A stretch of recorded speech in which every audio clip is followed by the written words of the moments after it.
സന്ധ്യയ്ക്ക് വിളക്ക് വെച്ചതിന് ശേഷം നമ്മൾ നാമം ചൊല്ലുകയാണ് കേട്ടോ. അപ്പോൾ നാമം ചൊല്ലാൻ നമ്മുടെ കൂടെ ആൻറ്റിക്കുട്ടനും കൂടെ ഉണ്ട്. അപ്പം അന്നുകുട്ടനെ ഞാൻ ഓരോന്നായിട്ട് പറഞ്ഞു കൊടുക്കുകയാണ് കേട്ടോ. നാമം ചൊല്ല.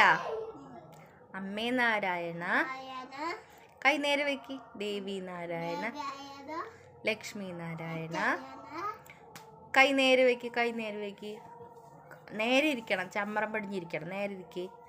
അമ്മ കാണിച്ചു തന്നിട്ടില്ലേ? നേരെ ഇരിക്കേ. കാല് നേരെ വെക്കേ. മിടുക്കൻ. നീ കൈ നേരെ തൊഴുകാൻ പാട്ടി തൊഴുക്. നീ അങ്ങോട്ട് നോക്ക്, അങ്ങോട്ട്. അമ്മേ നാരായണ, ദേവി നാരായണ, ലക്ഷ്മി നാരായണ. പോയിട്ടില്ല, തൊഴുക. ദേവി നാരായണ, ലക്ഷ്മി നാരായണ, ഭദ്രേ നാരായണ.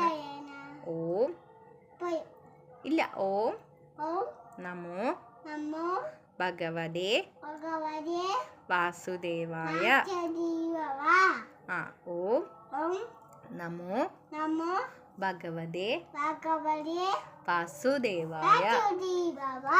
ഓം നമോ ഭഗവതേ വാസുദേവായ. നേരിരിക്കേ. അമ്പട്ടി തൊഴുതിട്ട് വേണ്ട ഇരിക്കാൻ. നേരെ ഇരിക്കേ. അങ്ങനെയൊന്നും ഇരിക്കാൻ പറ്റില്ല, അമ്പട്ടിക്ക് ദേഷ്യം വരും. നേരെ കാല് വെക്കി. ചമ്ര പണിഞ്ഞിരിക്കേ. മിടുക്കനല്ലേ? നേരെ ഇരിക്കേ. മിടുക്കൻ. നീ കൈ നേരെ വെക്കി. തൊഴുകാൻ പാട്ടി തൊഴുക. അങ്ങോട്ട് നോക്ക് കേട്ടാ. അമ്മേ നാരായണ, ദേവി നാരായണ, ലക്ഷ്മി നാരായണ. തപ്പു കൊട്ടാൻ പാടില്ല. നേരെ പിടിക്ക്. നേരെ പിടിക്ക്. ദേവി നാരായണ, ലക്ഷ്മി നാരായണ, ഭദ്രേ നാരായണ.